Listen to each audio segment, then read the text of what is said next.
Dulur-dulur sekalian, pada malam hari ini saya terus terang ketika membaca flyer itu saya coba menjajaki ini karpe yopo saja nih. Akhlak 4.4. Tapi setelah tadi disampaikan oleh Mbak Indah ini sebenarnya bagaimana kita menjadi pribadi yang sebenarnya bisa mempertahankan bahwa hidup itu sebenarnya harus happy. Ya. Nah, untuk bisa happy di dalam hidup itu kita harus be myself, bisa menjadi diri kita sendiri. Kita harus memiliki pekerti yang baik, kita harus memiliki attitude yang baik, kita harus memiliki kedirian yang baik. Nah, dulur-dulur sekalian, kunci dari ini semua yang pertama adalah mari kita membedakan antara seringkali kalau kita bicara tentang akhlak dengan adab itu dua hal yang berbeda. Jadi kalau akhlak itu adalah membuat jiwa kita matang, kalau adab bagaimana kematangan jiwa kita menjadi rahmat bagi sesama.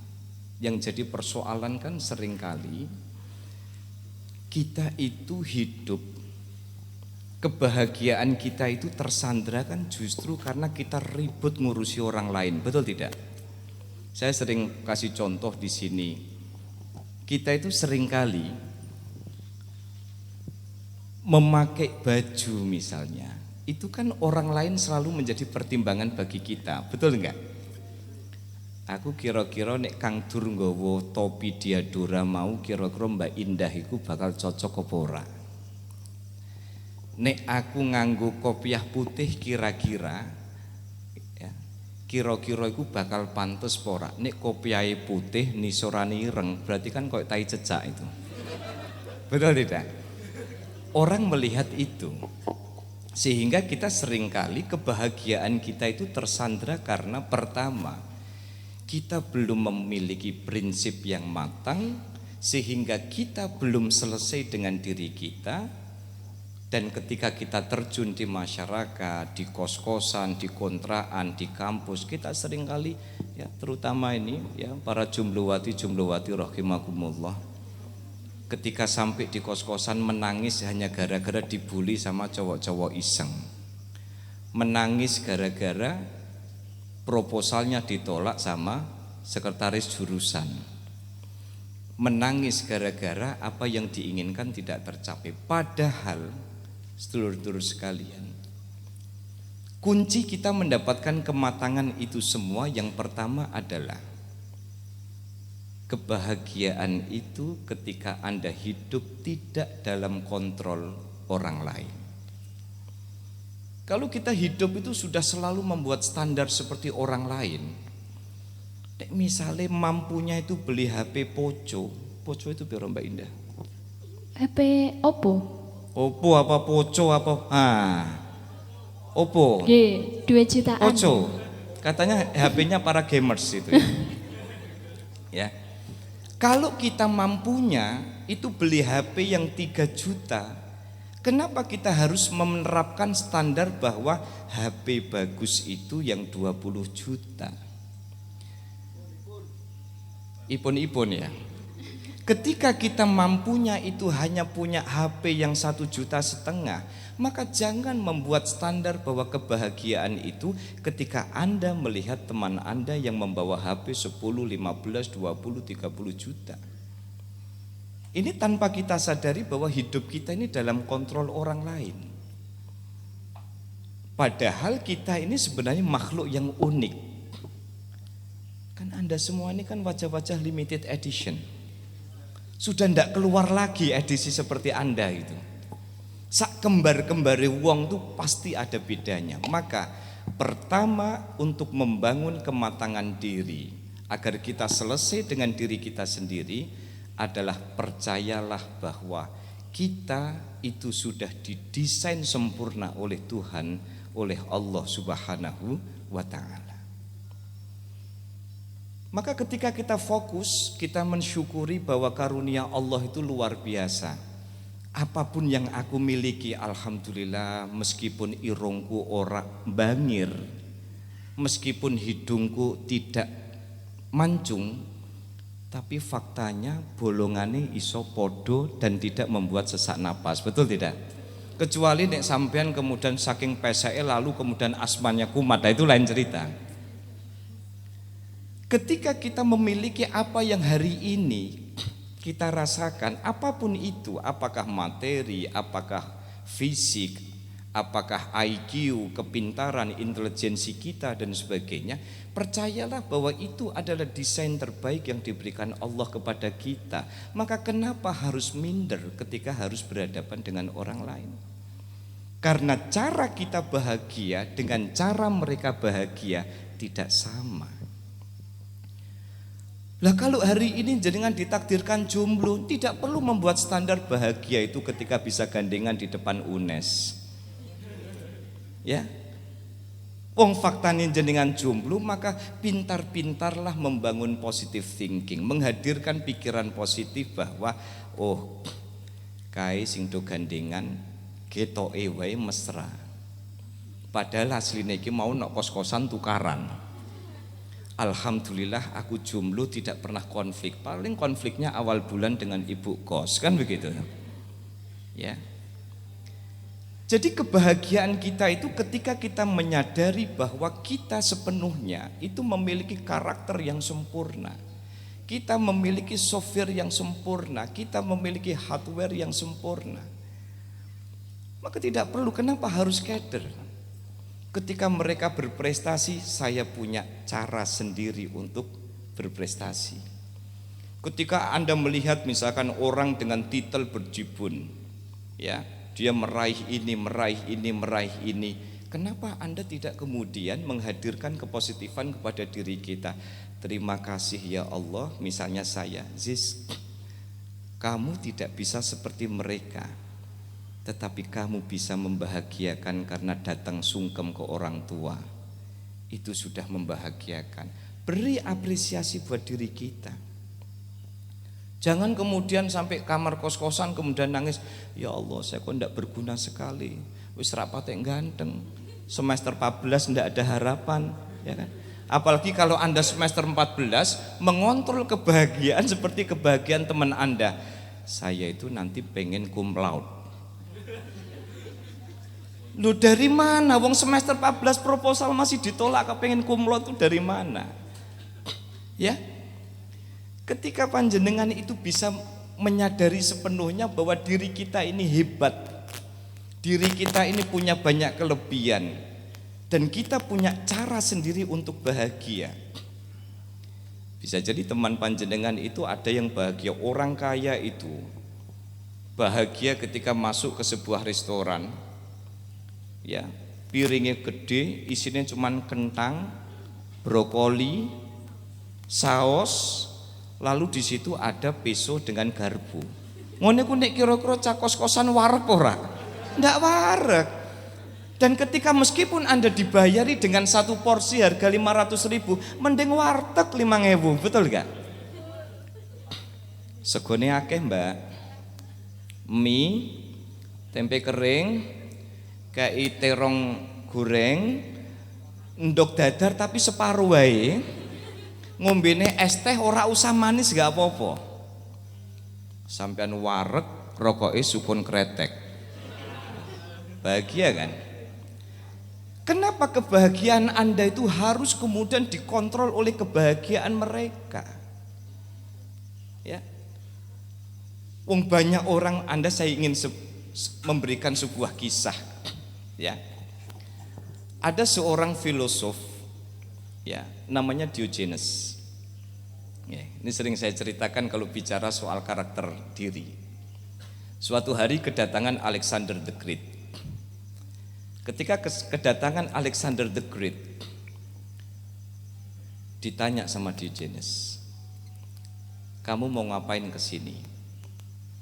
Lalu Alexander balik tanya, kamu tahu nggak siapa saya? Tahu? Kamu kan raja yang ingin menguasai dunia kan? Iya. Kenapa kamu tidak memberikan penghormatan kepadaku? Buat apa? Wong bagiku menguasai dunia itu bukan prestasi. Terus apa kamu bangga dan bahagia dengan caramu? Iya, aku bahagia dengan caraku seperti ini. Memang obsesimu apa? Alexander kemudian cerita, aku ingin nanti menguasai dunia. Kalau sudah menguasai dunia, maka aku akan memiliki banyak pengikut. Kalau sudah mengikuti banyak pengikut, maka aku akan menjelajah terus ke berbagai belahan dunia. Terus pasukanku akan semakin banyak. Terus maka aku akan bahagia. Oh, ternyata untuk bahagia ternyata susah sekali. Bagiku bahagia adalah ketika aku masih terpapar oleh matahari. Aku ini raja, kamu minta apa?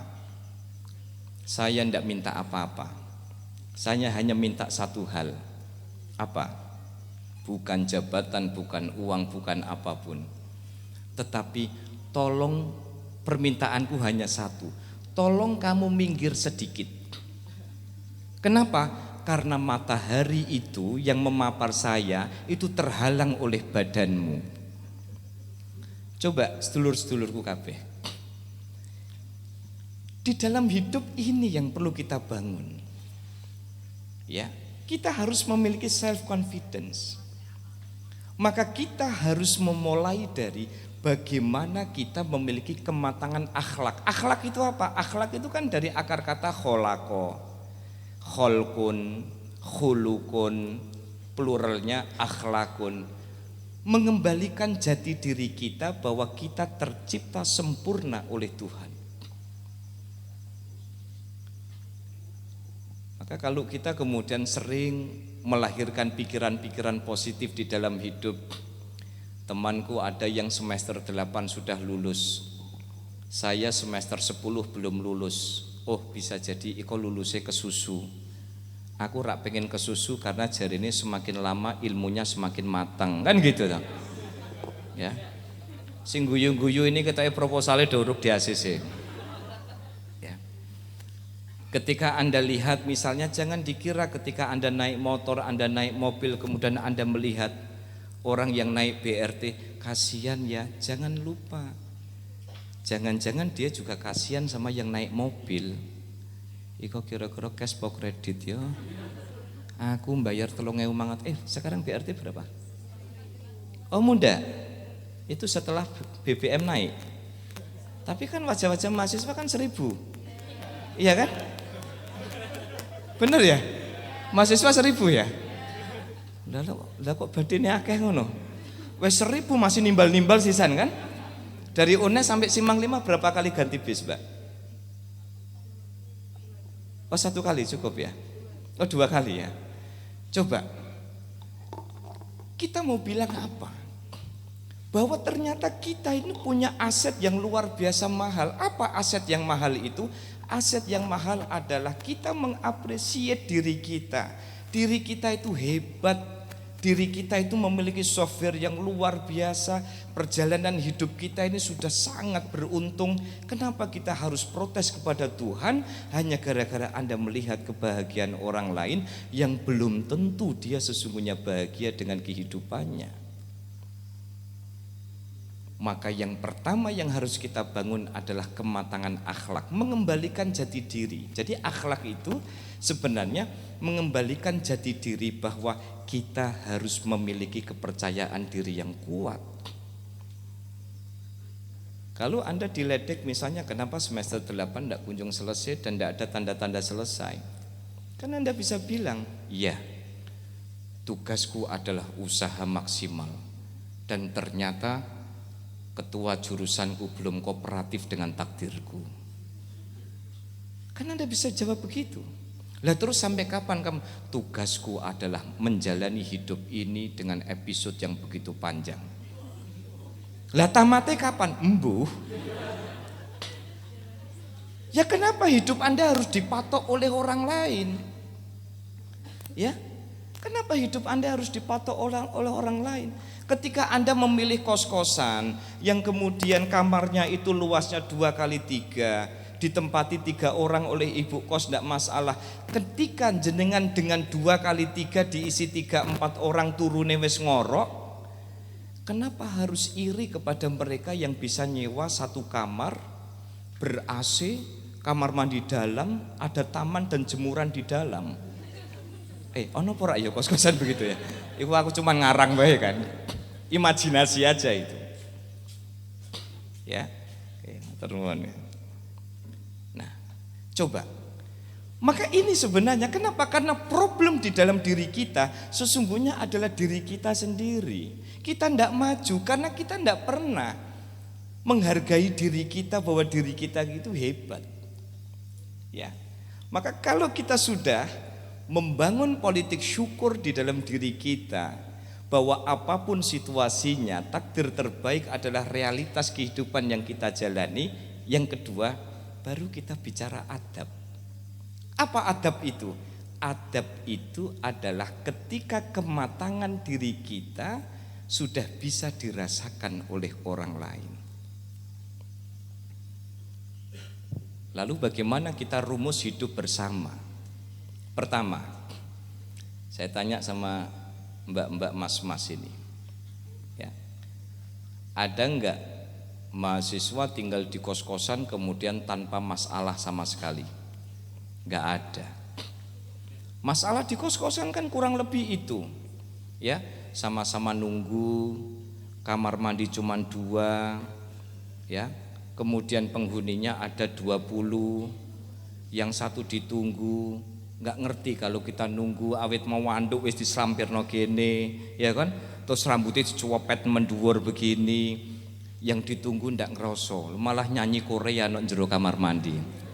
Dia ndak tahu. Iya toh? Maka rumus ketika kita ingin bagaimana di dalam hidup kita tidak tersandra sehingga kebahagiaan kita menjadi defisit. Jangan sampai terjadi defisit kebahagiaan di dalam hidup kita. Maka yang pertama adalah jadilah sosok yang pemaaf. Ketika Anda melihat teman Anda itu melakukan sebuah kesalahan, yuk balikin dulu ke diri kita. Pernah enggak ya kita melakukan kesalahan yang sama tetapi kita tidak sadar? Makanya kalau sama diri kita harus strict, harus ketat. Kepada orang lain harus lebih toleran. Selama ini kan tidak. Ora kroso nek numpak motor iki buanter ngepat-ngepot begitu. Ya. Kadang kan ning dalan begitu tuh kan ana wong numpak motor gitu kan ngepat-ngepot. Lha kok piye kok bar nonton MotoGP listrik mati jadi ora tuntas akhirnya kemudian praktek dhewe kan. Iya enggak? Pernah enggak ketika kita melihat kejadian yang tidak mengenakkan itu lalu kemudian kita balik kepada diri kita? Jangan-jangan saya pun pernah melakukan hal yang sama tetapi aku tidak sadar. Ngono iku meh mureng-mureng rak sido. Jangan-jangan saya lebih parah. Wis ngepot ratingnya awit mau nganan terus. Coba bayang, iku masih mending ngepot-ngepot tapi kan ratingnya mati. Lah sampean ndak sadar. Wis ngepot nganan ratingnya nganan, repot ngepot ngiri ratingnya nganan, ngerem ratingnya nganan. Iya kan? Maka yang pertama kalau kita pengen supaya tidak terjadi defisit kebahagiaan di dalam hidup kita, karena kebahagiaan kita itu seringkali defisit karena orang lain, karena kehadiran orang lain dan kita belum matang dengan diri kita. Ketika panjenengan melihat ada orang yang melakukan kesalahan, sesuatu yang tidak mengenakan, kembalikan kepada diri kita. Jangan-jangan saya melakukan hal yang sama atau bahkan lebih parah daripada apa yang aku lihat. Jadi pahami ya? Yang kedua, seringkali orang itu ya terlibat konflik karena kita ini kan naluri kita ini kan kadang naluri pengen orang lain itu dengerin omongan kita. Betul enggak? Kita seringkali pengen bahwa orang itu ngertiin kita. Apalagi kalau pacaran cowok cewek biasanya konflik itu terjadi karena kamu tuh enggak pernah ngertiin aku. Ya. Gara-garane apa? Gara-gara cowoke teko ning gone kos-kosan cedak UNES, begitu sampai mbok ngerti ngene iki aku ngene iki ya. Munggah ngene iki ning gone Gunung Pati mbok yo teko ana teh panas, ana Indomie, rak ketang ndoke separo. Lah kok ngene kok teko-teko kok wajahmu manyun sampai lambene iso dikucir. Marai nyumpek-nyumpeki kan begitu toh? Sedulurku, ketika naluri kita yang ingin orang lain itu ngertiin kita, percayalah bahwa tidak semua orang mampu seperti apa yang kita inginkan. Ketika panjenengan tidak bisa membuat orang lain itu mendengarkan Anda, ketika Anda tidak mampu membuat orang lain itu ngertiin Anda, maka yang harus kita lakukan, rumus yang kedua adalah yuk kita belajar untuk menerima dia dengan kondisi apa adanya. Yuk kita mencoba belajar familiar dengan kondisi yang apa adanya. Contoh, iku mau ono koncone sampean wis ngerti nek tagihan air iki lagi bengkak. Ya. Wes ngerti nek penyakitnya kos-kosan itu biasanya jam semene banyu mati. Wes ngerti nek tandone itu kapasitasnya tidak banyak. Kita sudah ngomong, Mbak, nek atus mbok ojo suwe-suwe. Mbak, nek atus iku mbok yo pangerten. Ketika orang tidak mau mendengarkan omongan kita, maka yang harus kita lakukan adalah kita mencoba bersahabat dengan kondisi itu. Rak kuat Pak, pindah kos-kosan. Rak kuat kok. Tapi kalau panjenengan pengen bertahan dengan itu, maka percayalah bahwa kita menuntut diri kita. Kenapa? Karena yang bisa menguasai diri kita itu tuh diri kita sendiri. Kita itu tidak akan pernah bisa menguasai orang lain seperti apa yang kita inginkan. Tapi yang paling mungkin bisa kita lakukan adalah bagaimana diri kita kuasai, bagaimana keinginan kita kendalikan, bagaimana ya, kepentingan kita sendiri kok yang harus menekan itu. Yang bikin jadi masalah di dalam hidup itu kan wong urip iki sakjane murah, sing marake larang kan kakean gaya. Betul gak? Misalnya memang kuatin numpak BRT, kenapa harus pinjem-pinjem Vario Mio di kos-kosan? Bro, ono Mio nganggur porak bro. Larep gue apa? Aku meh apel. Loh kalau memang punyanya duit 2.000 itu kan berarti sekali jalan 1.000. Balike 1.000. Kan gue KTM. Kartu mahasiswa ya ta? Dan nanti kalau misalkan diajak makan sama pacarnya wong ndak bisa traktir, maaf Dek, supaya pacaran kita lebih berkah, aku poso dino iki. Ya, ketemune dino Rebo, lho wingi Senin poso, lho kok Rebo? Iku Dek, semakin berkah iku nek gelem poso Daud. Jadi pacaran ini lebih syar'i. Warepmu kono kan. Nah, wong sekarang ini kan orang pada pinter gawe dalil kan. Pacaran tidak syar'i, yang syar'i adalah ta'aruf. Nah, ya. Itu. Maka kalau memang kuat itu ya sudah.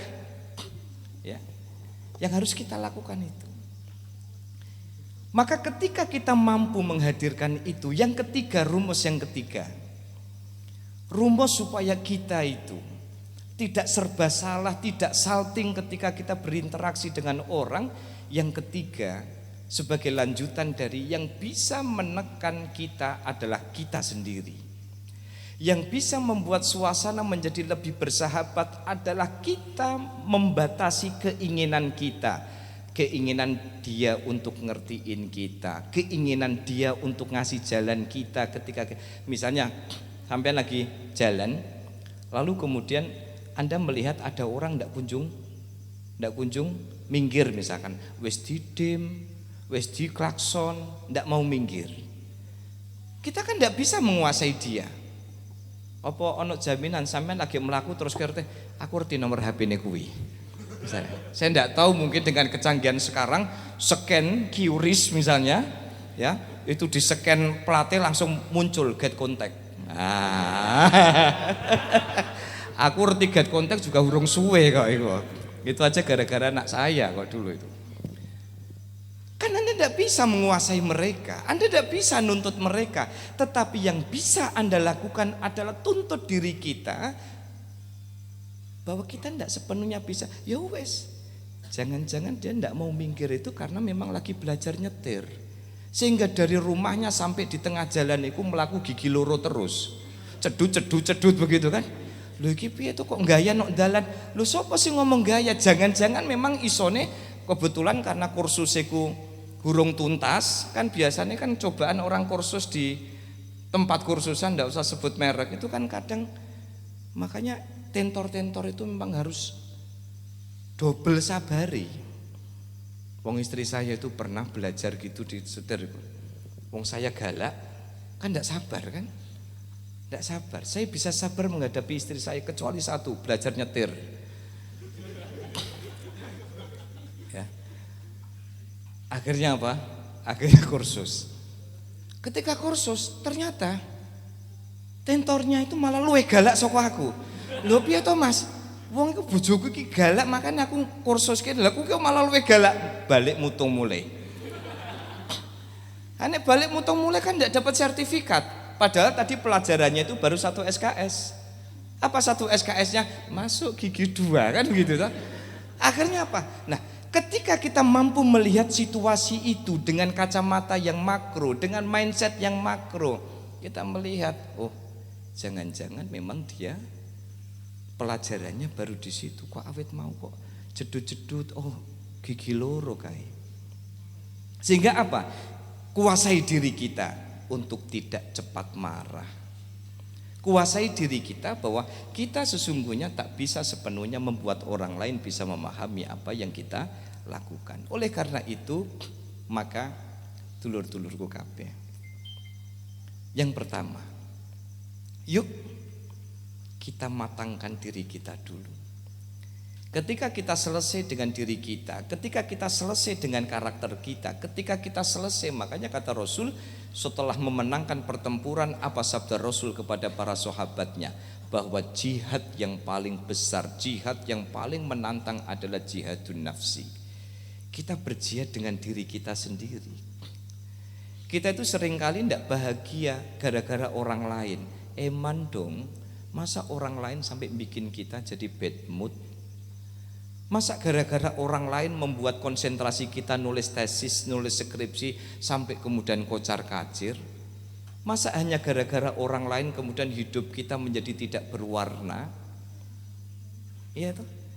Tapi kalau orang sudah matang dengan dirinya, jalan apapun kata orang, orang itu menilai kita sesuai dengan kadar rumus yang dia punya. Dia kan tidak selalu ngertiin kita, ya. Wong bapak ibu Anda yang ngerti mulai Anda bayi sampai kemudian Anda punya anak bayi, itu saja bapak ibu Anda bisa ngertiin Anda. Kenapa kemudian kebahagiaan Anda menjadi defisit hanya gara-gara nembe pacaran wewes nekak-nekaan? Semoga tidak terjadi ya. Apa ada yang pernah mengalami seperti Lesti Kejora? Aduh, jangan ya. Ya.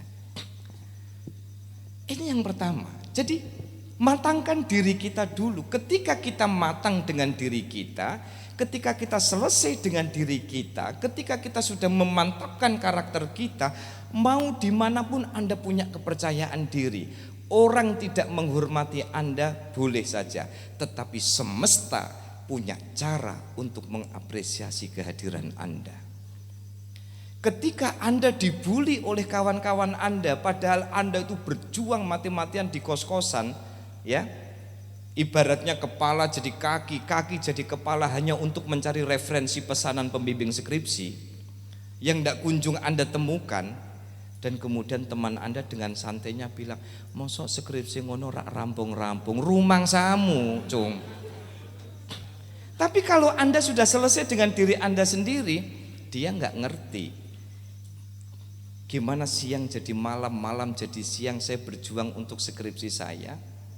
Ya, masa Anda kemudian tiba-tiba jadi nangis hanya gara-gara teman Anda bilang skripsi ngono kok yo ora rampung-rampung. Nek ngono iku aku yo paling seminggu karo nok burjo wis rampung kan gitu kan. Ya.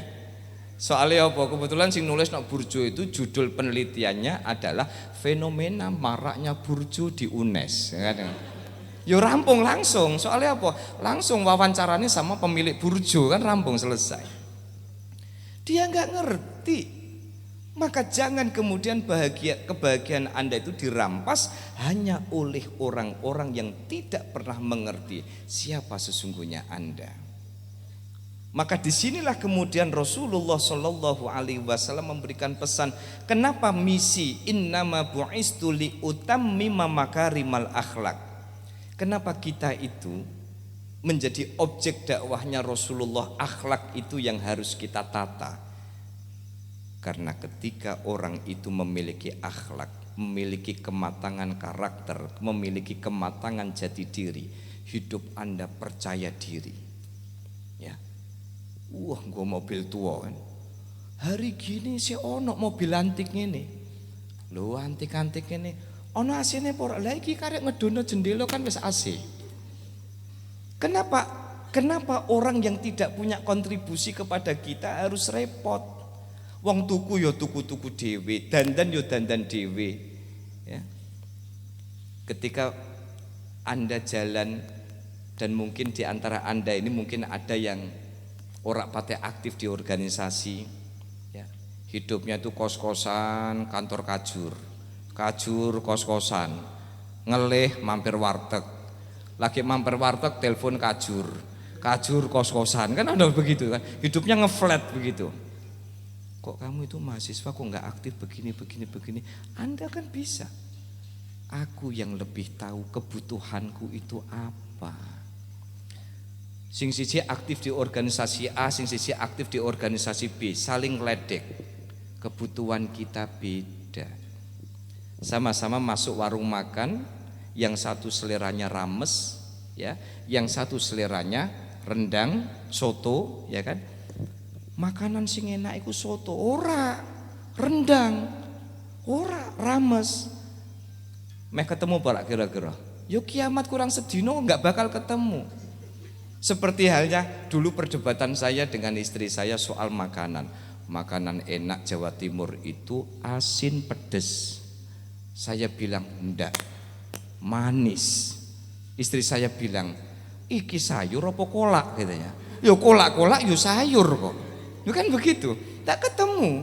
Meskipun akhirnya kemudian cita rasa makanan saya tersandra dan terjajah oleh istri saya.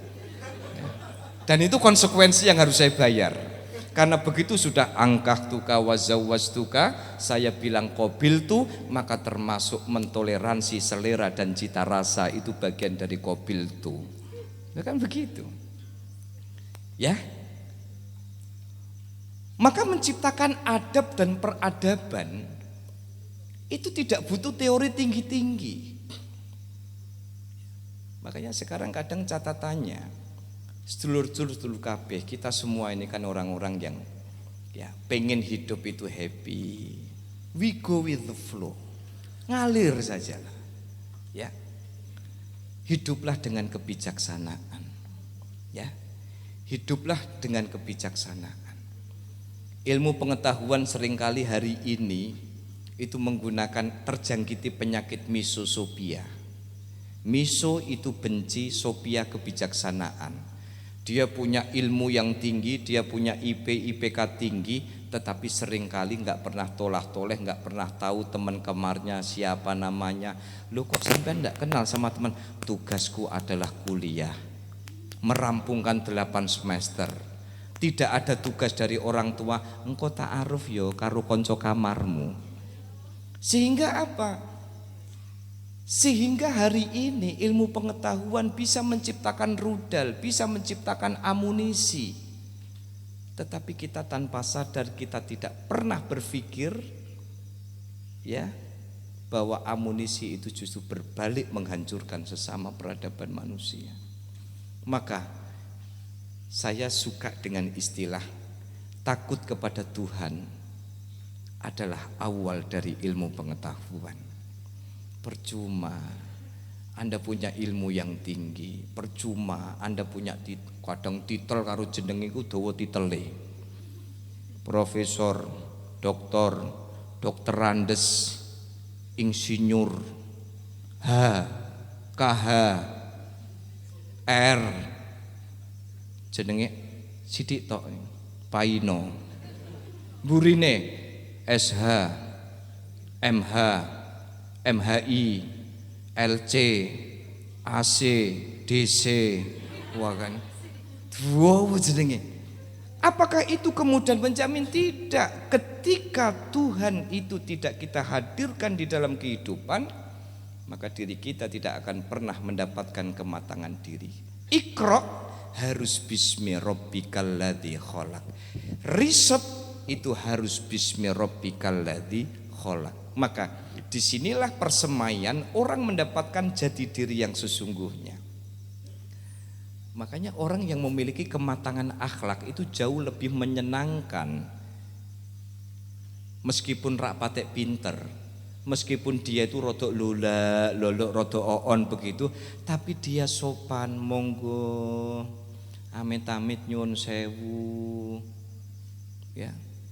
Semester pinten sekawan welas. Lho napa mboten dirampung no? Kula sampun usaha. Lah mboten rampung, nggih pripun malih. Lah daripada dia selesai semester 7 ya, tapi petenteng. Semester berapa Mas? Alhamdulillah saya enggak sombong. Semester 7 kok bisa lulus tuh gimana ya? Saya juga heran kok. Ya. Loh kok bisa gimana? Saya enggak tahu. Tapi menurut para pengamat, orang yang bisa menyelesaikan skripsi di semester 7 menunjukkan bahwa IQ-nya tinggi.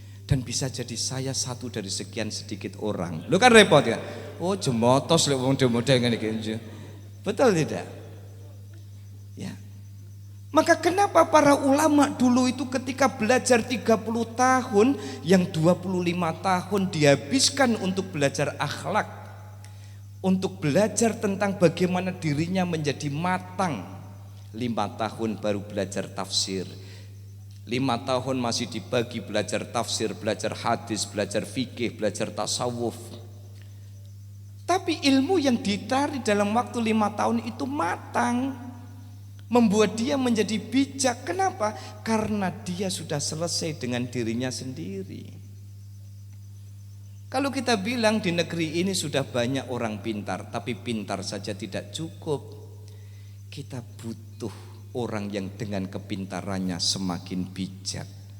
Makanya kalau Anda lihat di kampung-kampung itu, orang-orang kampung itu tidak punya titel, ya, nggak ngerti itu apa namanya, carane gawe proposal, metodologi itu ndak mudeng. Mak ngerti ra mak bedane kualitatif karo kuantitatif. Ra mudeng. Wong kene matun bendina kok diarani mak berbagi pendekatan. Apa meneh nek sampean wis teko ning masyarakat mentang-mentang anak kuliahan, ya kan? Kon mimpin rapat RT. Bapak-bapak sekalian, menurut paradigma sosiologis. Ngopo iku? Serana. Sampean tinggal lunga tinggal udut mbae-mbae. Ndak mudeng itu. Itu menunjukkan ketidakmatangan. Maka di mana bumi dipijak, di situ langit yang harus kalian junjung. Ya. Gaya sampean bicara ketika sidang skripsi dipakai silahkan. Tapi ketika Anda kembali ke masyarakat, pakailah bahasa di masyarakat, bilughati qaumi, dengan bahasa mereka. Gak mudeng sampean orang kampung kok diajak ngomong, iki ngomong kawit, apalagi kadang kan ada sindrom. Loh kok mentang-mentang dokter saiki kok ngomong kok susah dipahami ya. Soalnya apa ngomong iki koyo KBBI dijejer. Loh iki kok awet mau mukadimah sampai ikhtitam kok kamus kabeh. Apalagi kalau rumusnya semakin tidak dipaham semakin ilmiah. Loh ndak juga. Ndak juga. Justru kebijaksanaan yang saya dapatkan dari guru-guru saya, semakin orang itu dalam ilmunya, semakin simpel dia berbicara. Ya.